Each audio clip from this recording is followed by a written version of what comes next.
आज 14 अगस्त है, यानी कि विभाजन विभीषिका स्मृति दिवस। पाकिस्तान इसको आज़ादी मानता है।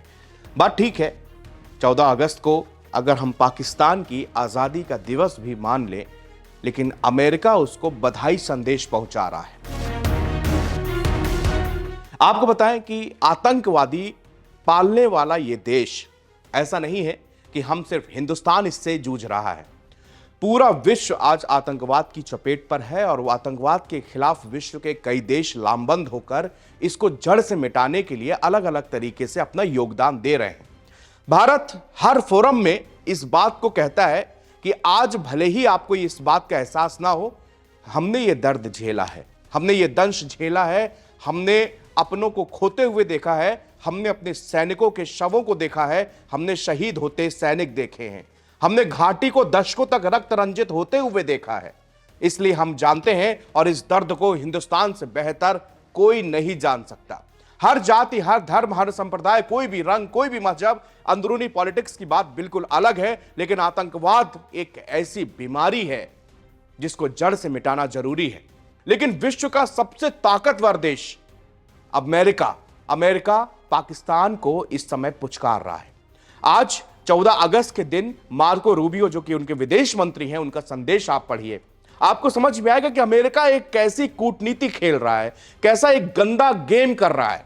केवल इस कारण से कर रहा है कि किसी भी तरह उसकी शर्तें भारत मान ले, भारत अपने एग्रीकल्चर सेक्टर को अमेरिका के मार्केट के लिए खोल दे, भारत यह ना देखे कि उसके यहां के करोड़ों किसान वो तो बेमौत मर जाएंगे। वैसे भी किसान आज स्थिति क्या है ये पूरी दुनिया को पता, देश को पता है, हमेशा आंदोलन करने के लिए मजबूर रहते हैं, फसलों की सही कीमतें नहीं मिल पाती। लेकिन अगर थोड़ी बहुत स्थिति ठीक है तो उसको अमेरिका के लिए मार्केट खोल दीजिए और अपने देश के करोड़ों किसानों के पेट पर लात मार दीजिए। हालांकि देश की सरकार ने साफ कर दिया है कि वो किसी भी कीमत पर किसानों को लेकर कोई समझौता नहीं करेंगे। प्रधानमंत्री मोदी ने पिछले दिनों कहा था कि इसके लिए मुझे भारी कीमत चुकानी पड़ेगी, लेकिन मैं तैयार हूं। खैर, ये एक अच्छी खबर है कि भारत सरकार इसको लेकर कहीं से भी अमेरिका को छूट देने के मूड में नहीं दिख रही। लेकिन मार्को रूबियो क्या कह रहे हैं? मार्को रूबियो तो पहले तो बधाई देते हैं कि आपको 14 अगस्त की तथाकथित आजादी दिवस की बधाइयां। इसके बाद कहते हैं आप आतंकवाद को लेकर जो स्टेप उठा रहे हैं हम उसकी सराहना करते हैं। मार्को रूबियो ये भी कहते हैं कि आप जो व्यापार को लेकर, मिनरल्स को लेकर जो आपके सहयोग और जो आप प्रयास कर रहे हैं उसका भी हम समर्थन करते हैं।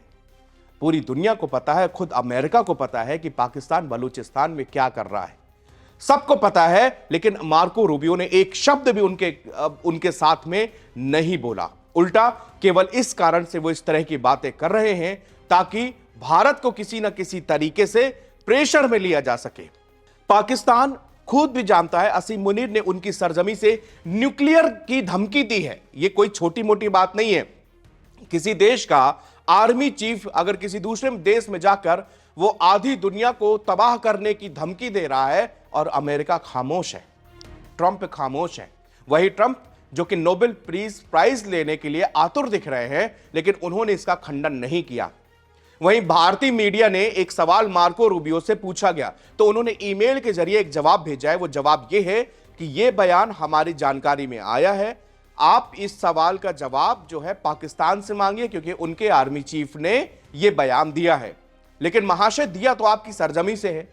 अब अमेरिका की सरजमी से कोई भी देश जाके किसी तीसरे देश को धमकी देगा और आप कहेंगे कि उस देश से पूछिए।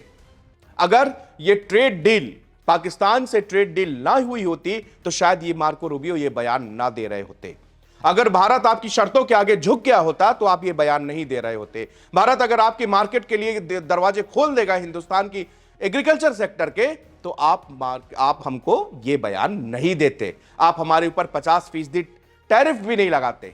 लेकिन भारत अब इन सब चुनौतियों से आगे बढ़ रहा है। कल 15 अगस्त देश अपनी आजादी का पर्व महोत्सव मनाएगा। पूरे देश में हर जगह तिरंगा लहराएगा और भारत उसी शान से खड़ा है जिस शान से खड़ा था। अमेरिका को बहुत तवज्जो दी, बहुत इज्जत दी। वो बातें हम लोगों को आज भी कचोटती हैं कि जब हम नमस्ते ट्रंप हुआ करता था और पूरी समर्थन भारत का अमेरिका को लेकर था। लेकिन आज अमेरिका की जिस नीति के कारण भारत को भुगतना पड़ रहा है वो बेहद भयानक है।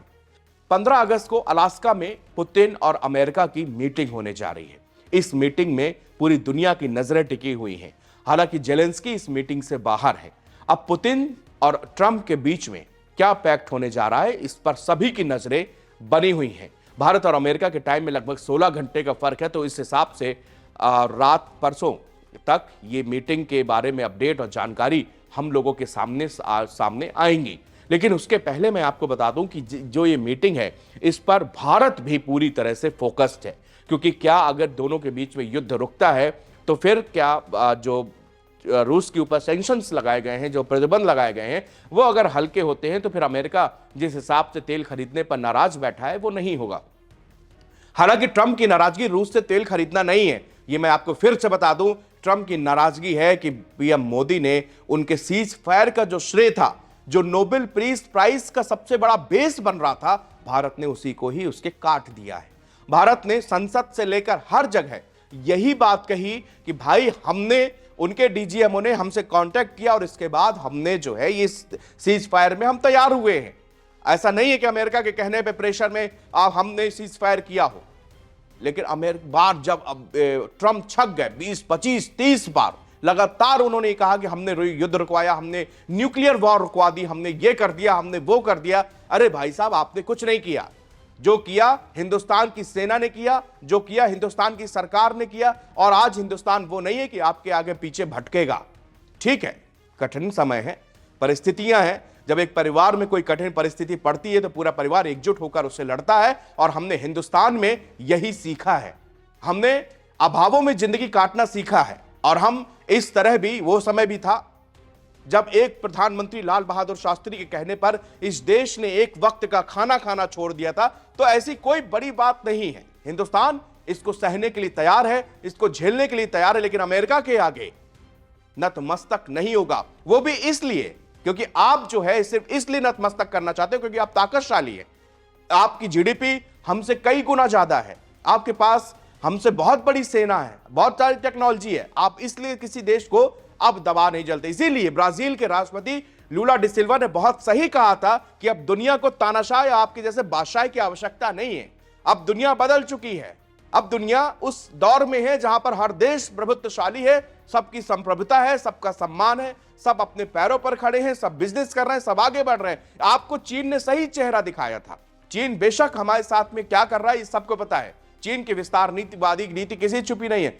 चीन पर हम कभी भरोसा नहीं कर सकते, लेकिन उसके बावजूद चीन ने आपको आईना दिखाया था। आपने उसके ऊपर 100%, 200% जितना मन आता था आप उतना बोलते थे, लेकिन उसने आपको आईना दिखाया और आपको झुकना पड़ा। आपने उसके टैरिफ भी घटा दिए, कम कर दिए। और तो ये बताता है कि आपकी भड़बड़ाहट क्या है।